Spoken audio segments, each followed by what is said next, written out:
Welcome back again. So today we're going to be looking at highlighting lakes and waterways in our communities.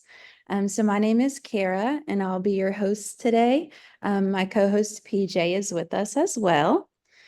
So let's go ahead and take a look at today's blueprint together. So we're going to look into some key strategies for optimizing our visitor experiences and supporting sustainable tourism. We'll also delve a little bit into identifying our unique water features and trails in our areas, understanding our visitor profiles, and promoting effectively. And we'll then move on and look into some actionable efforts, including engaging our communities, developing new events, and driving grassroots initiatives. And then finally, we will address planning for sustainability and some future trends in lakes and waterways tourism. We want to touch on these topics briefly for a very comprehensive approach that will really help us to ensure that we're enhancing our strategies when we're sharing our lakes and waterways. So moving on to slide 4. When we are beginning to identify unique water features and trails, we can start with just some basic conducting thorough asset mapping. So we want to do the asset mapping to help us pinpoint and document our special water features, including our trails along these water features and other natural attractions that we have that we can highlight for our visitors. And then next we can focus on things such as enhancing our signage and different wayfinding systems just to help better direct our visitors to these lesser known spots. This helps us to ensure that our visitors have a more rewarding experience as well. Additionally, developing interpretive materials such as informative signage, QR codes, brochures, digital guides. This can help us to educate our visitors about the ecological or the historical significance of our different areas. And then finally here, it's also really essential that we promote accessibility by making sure that our trails and our water access points are designed and maintained, keeping them very inclusive for all visitors, including those that may have disabilities. So this very holistic approach that we take not only improves the visitor experience, but it also helps us to ensure that everyone can really enjoy and learn from these natural resources. Now, to better understand and cater to our visitors in these areas, we can start by doing things like collecting our visitor data. So we want to collect identifying things such as their demographics, their interests, or their preferences. We can do this through surveys. We've talked about using Google Forms and things like that, that you can collect this data. Checking with our local visitor centers for more data, and using our online platforms as well. And so once you have this information, you can start to segment your visitor profiles based on their specific interests. And so if you're interested in doing this, I would recommend going back on our YouTube channel and going back to our Marketing Mondays episode on segmenting visitor profiles. It's very informative, and we'll tell you step by step how to create these segmentations.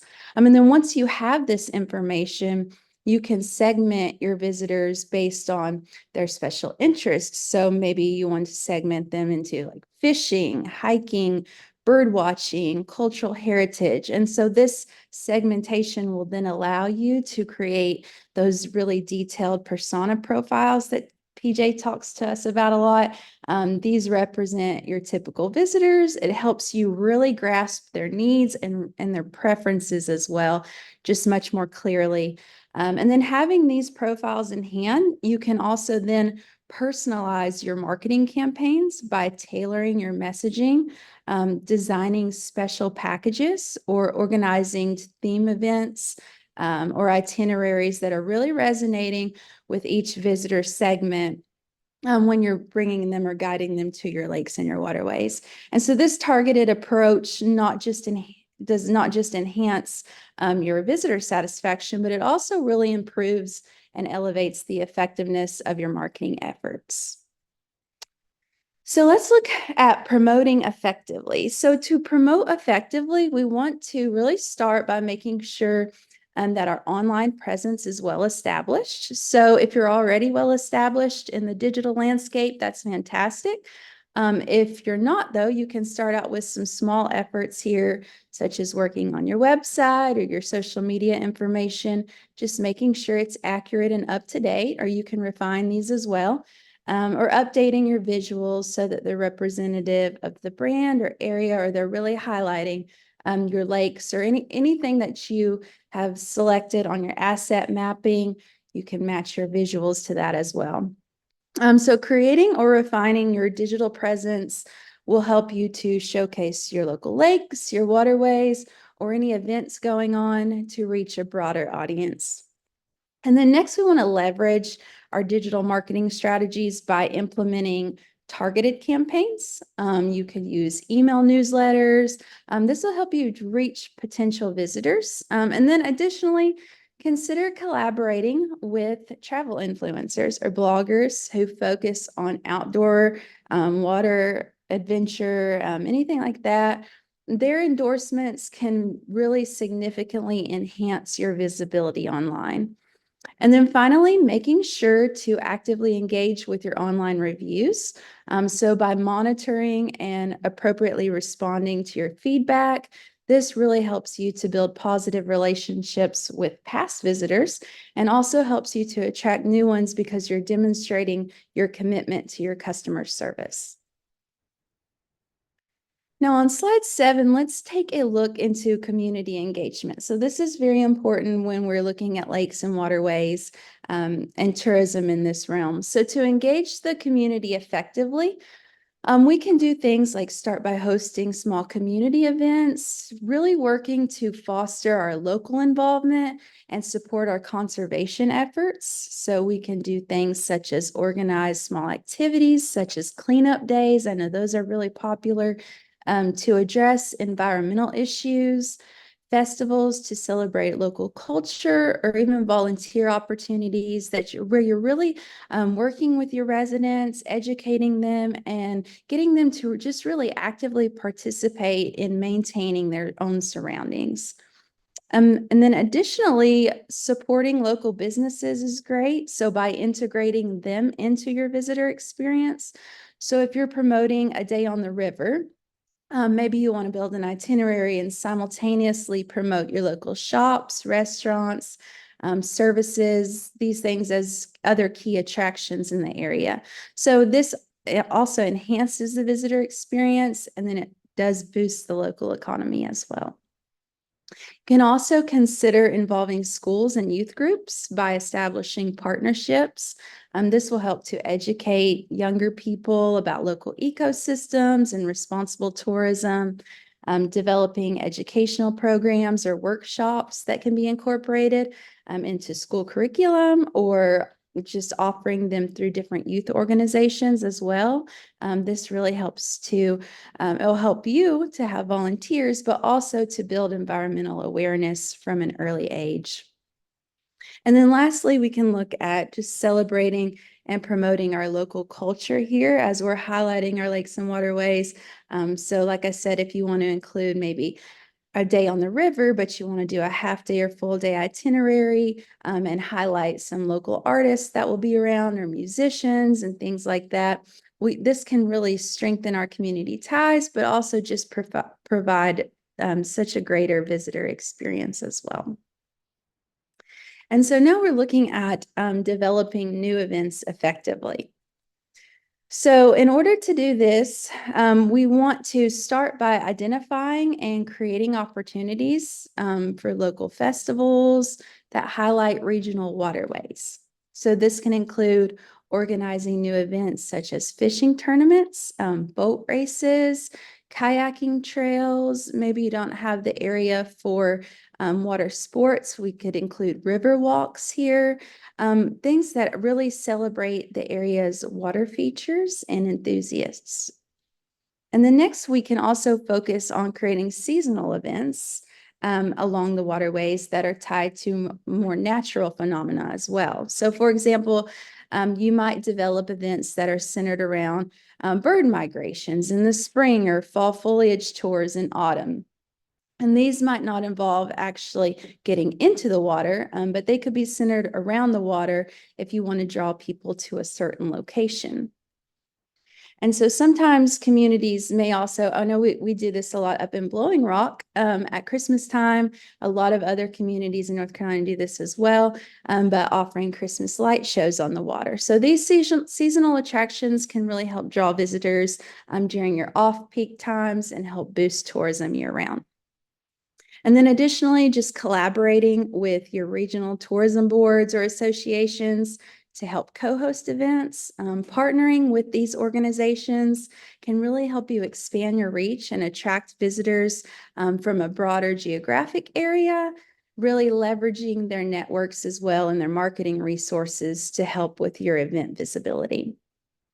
And then lastly, it's always a good idea to offer guided experiences. And this is something that may be a little bit easier to develop, such as guided tours or workshops of your waterways or your areas led by local experts. So these guided activities can provide visitors with very unique insights into your area's waterways or your natural or cultural heritage as well. To really help encourage just a more overall experience and exploration. Now, let's take a look into grassroots initiatives on slide 9. So to drive grassroots initiatives, we can begin by doing things such as forming volunteer groups that are dedicated to our conservation efforts. We can look at trail maintenance or visitor engagement.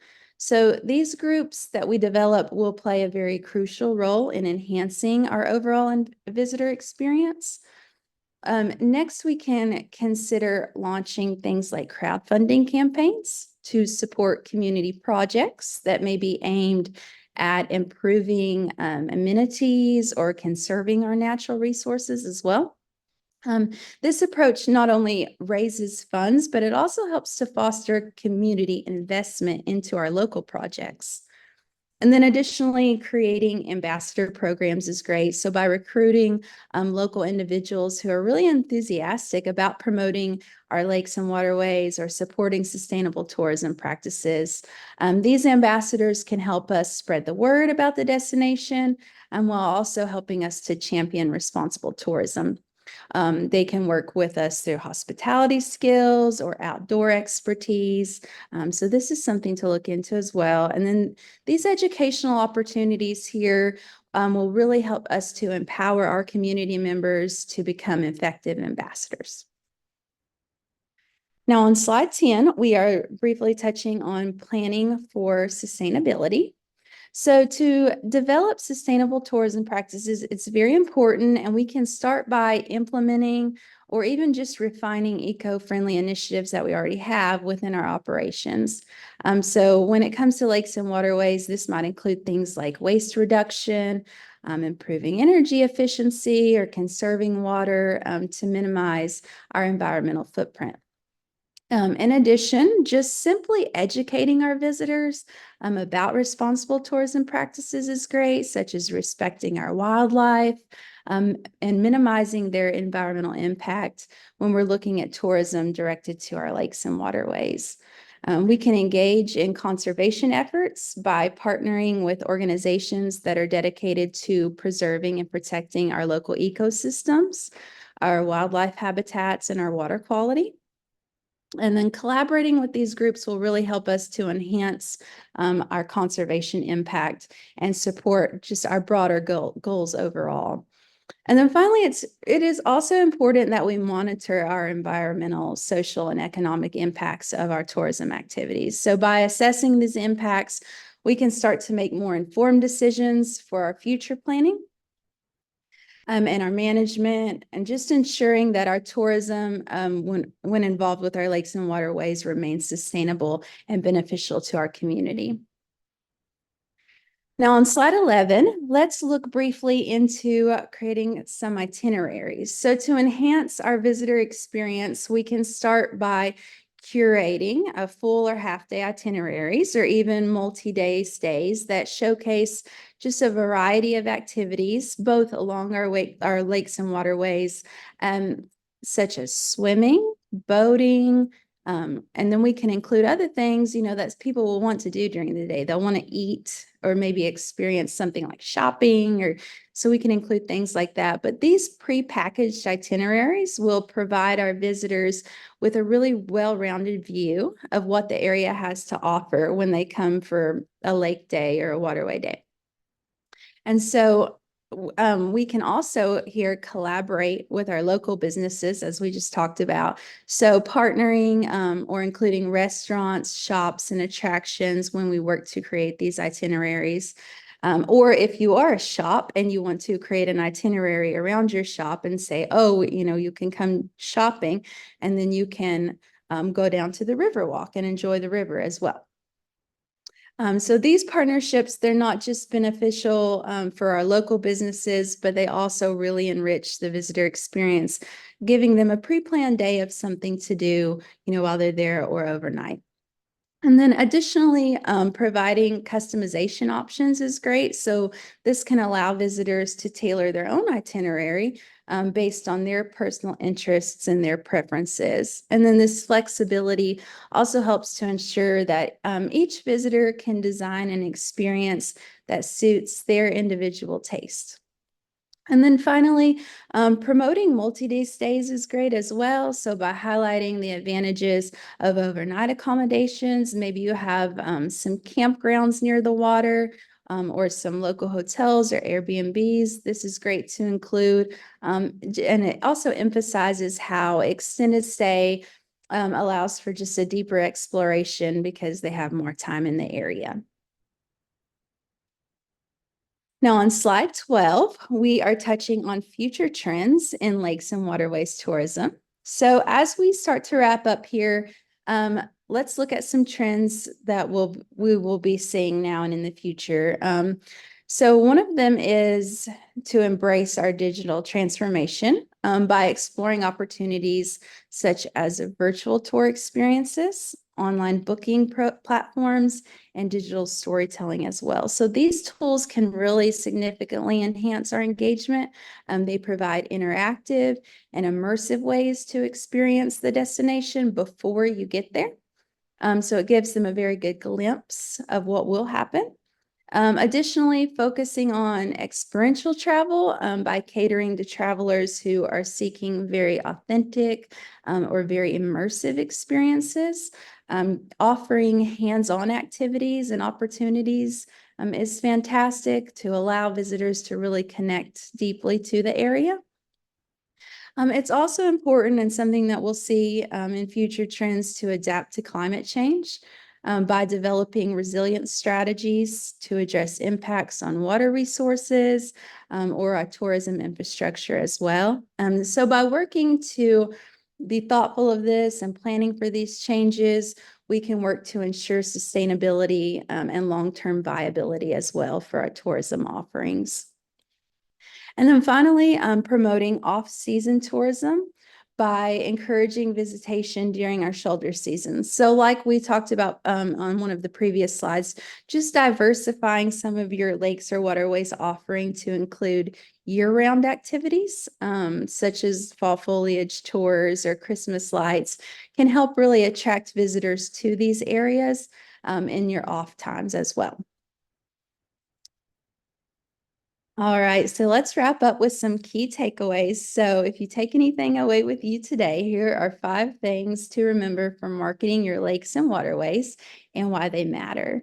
So first, leveraging your digital platforms and tools. So these tools are very crucial. The digital platform is very crucial because they provide interactive and immersive ways for our visitors to explore or look into the area before they visit. Second, develop and promoting unique itineraries that mix activities like hiking, boating, dining, or cultural experiences.